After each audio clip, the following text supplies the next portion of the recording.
Good morning, BookTube. We are back. This is ML Clark with Better Worlds Theory, YouTube edition. I am joined, as always, by my special guest, The Highway, which always irritates me, I think, more than you folks, but it's important for you to know in advance when I contort my face in frustration or lose a train of thought. Sometimes it's just the part of the world we move through. Although last time it worked perfectly in terms of offsetting a conversation about science fiction and its own fixations on the mechanical facets of our world.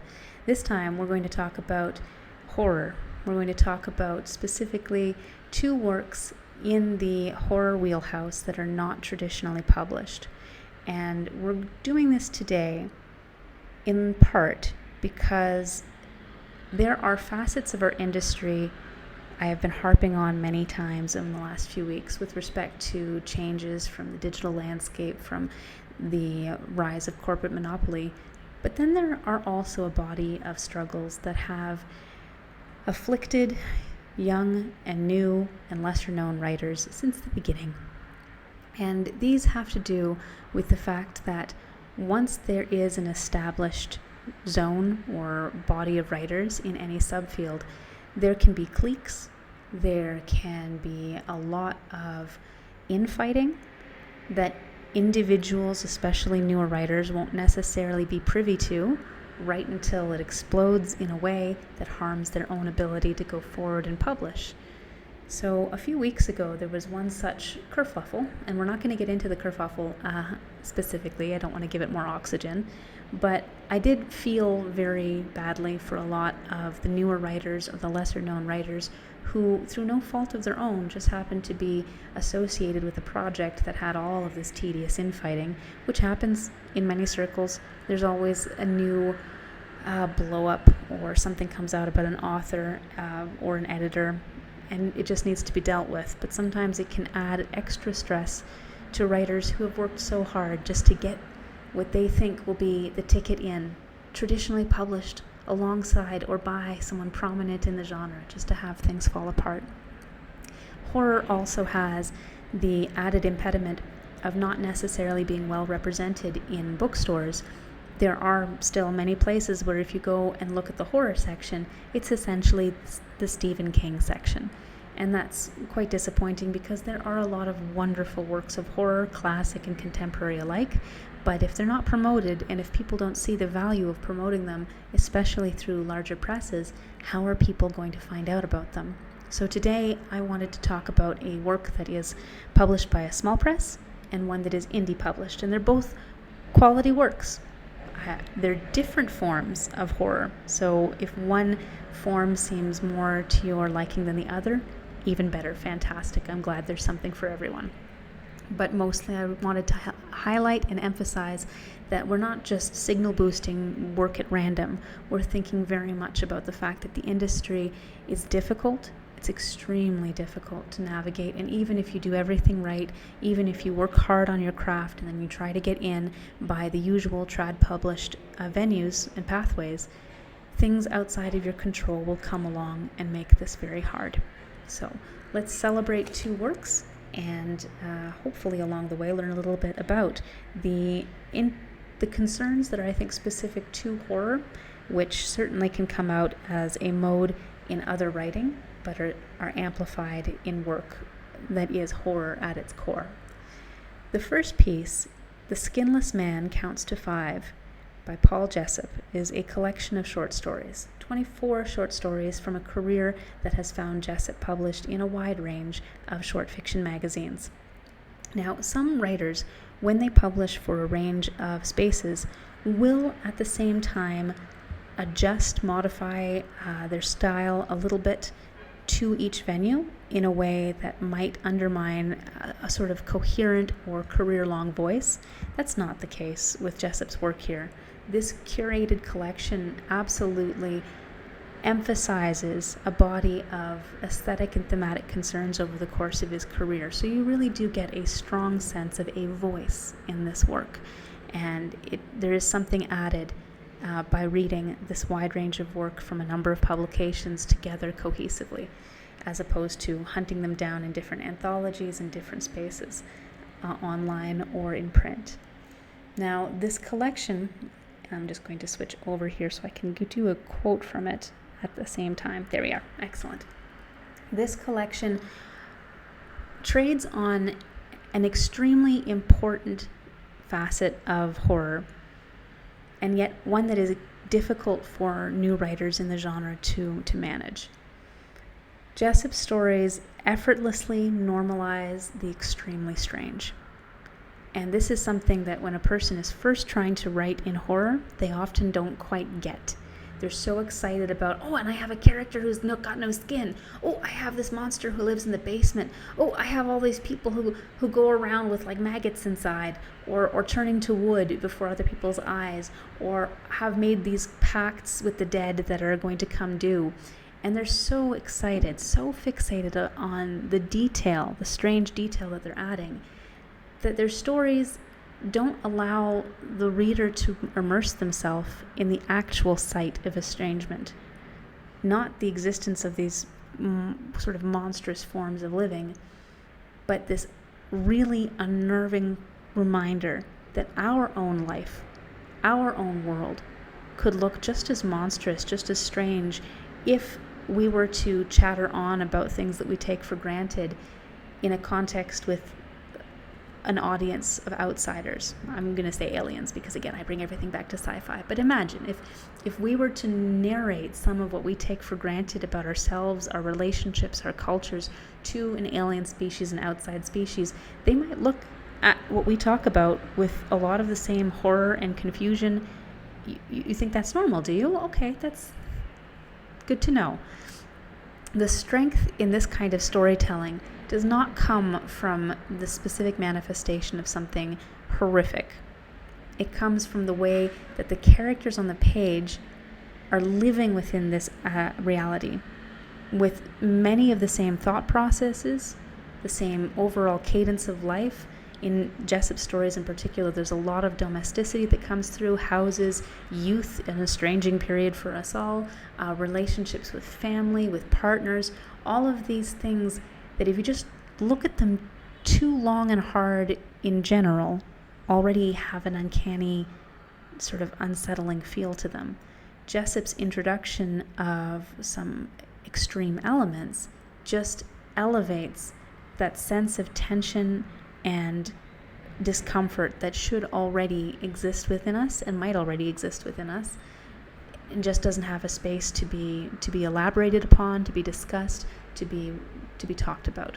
So horror of this type allows us to really think about the normalized horror in our lives. And one good example, I'm reading this excerpt in particular because it ties into both books today. So it's specifically a piece in Jessup's collection that I think talks about an overarching theme for a lot of horror, something to think about during our reading in general.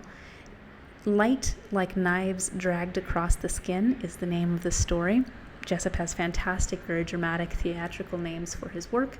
In it, we have a card game being played by a group of friends. And in our world, it might be something like Magic the Gathering.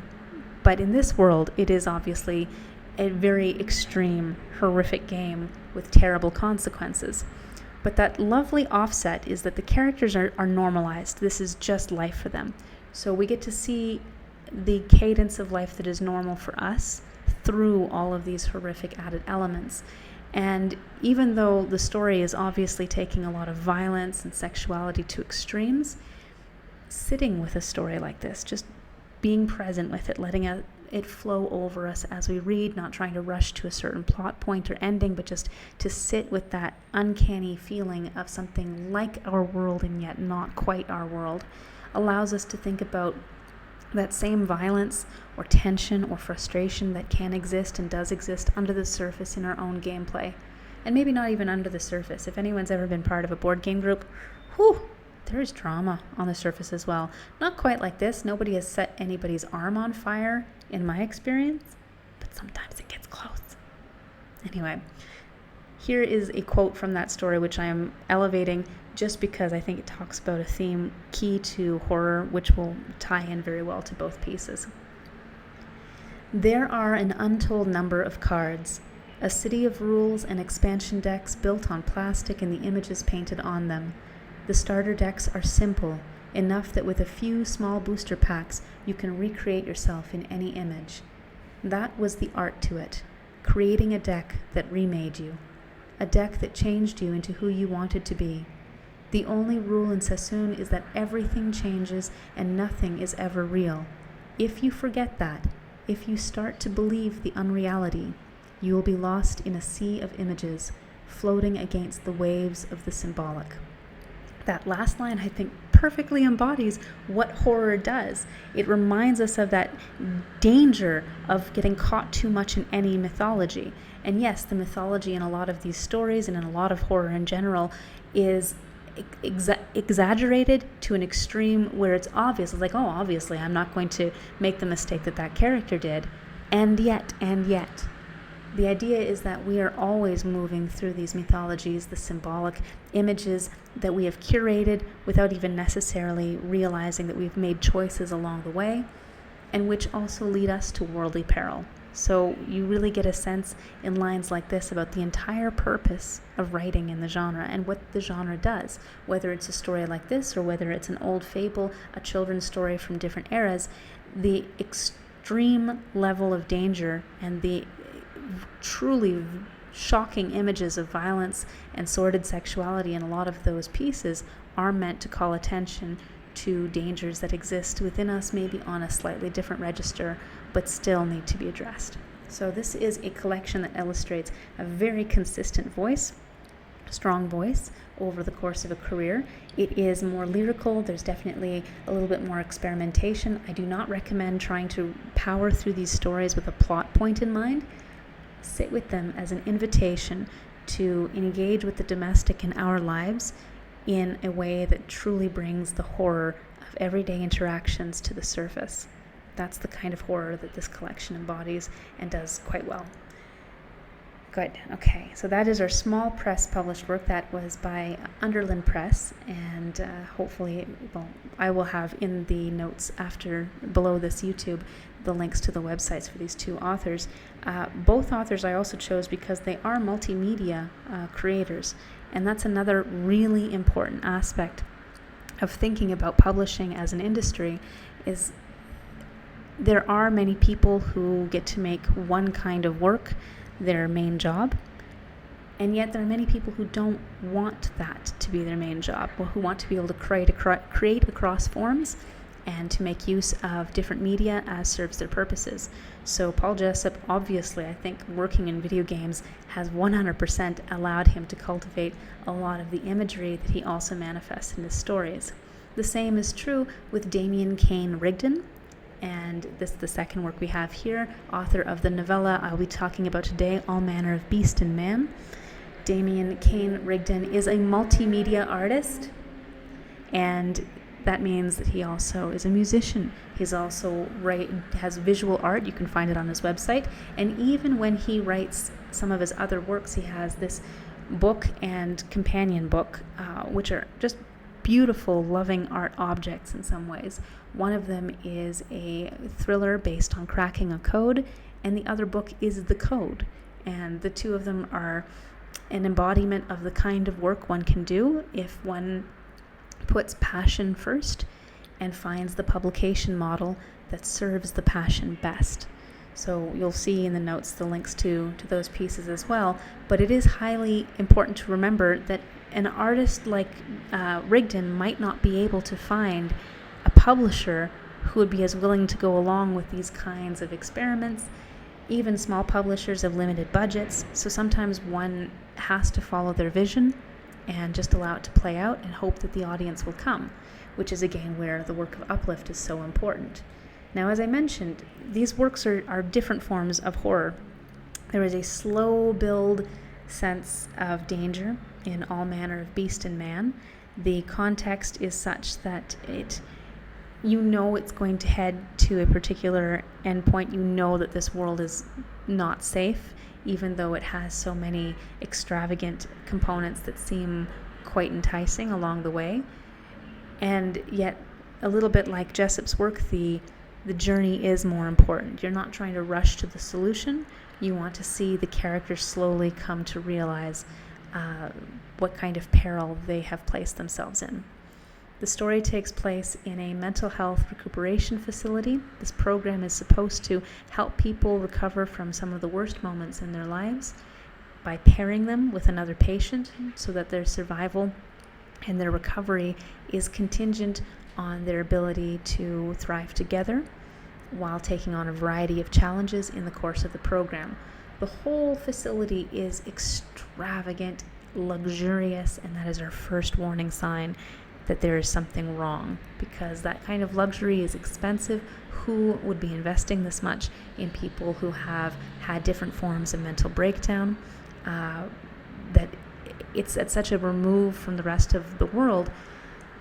And yet, it does also make sense as a premise, because for a lot of people, and I speak from personal experience here, who have gone through tremendous breakdowns, everything has already been sort of changed in one's understanding of reality and normalcy.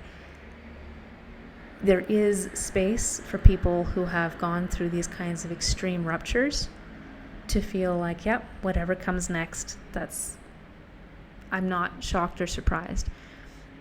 These characters are a little bit less weary, I will say, when they come into the story. My own experiences of coming out from extreme mental health crises are a lot more fatigue, and yet they are navigated in this story in a way that makes sense. There are specific cases for each major character to explain why suddenly having a very rich environment, all the clothes, elaborate branding styles that you would want in the cupboards or the wardrobe, phenomenal meals, high class, just luxury everywhere around you, could be something that would excite and give people a distraction from the suffering that they have just experienced. It felt very jarring for me, but I can see how many people might find being thrust into that much luxury a really good distraction from everything they've just gone through. That part of the premise aside, you have these two characters, Olivia and Eva, who are trying to understand the new routine, where there are all kinds of activities focused on building them up as a partnership, and that seems to be the most important part of their recovery, is to see themselves as a team, to be one with one another, and to acclimate, obviously, to a life of great luxury. Which again is not usually what one expects from a mental health recovery program, but they are training in video games, tennis, martial arts. They have these elaborate setups and vacation spaces to idle with other teams in this facility. And all the while, there are these little tiny signs that something is not quite right. And we know that it's going to go somewhere dramatic and extreme. But the key part of this kind of horror, which ties into the quote from Jessup, is that it's all about how much unreality we are willing to onboard, how much we are allowing ourselves to accept the premise of symbols and frameworks that maybe we shouldn't. So the two works have a very different structure. Jessup's is definitely more surreal, definitely more focused on unexpected images, whereas with Rigden you get a slow build story where you know that something devastating is going to happen.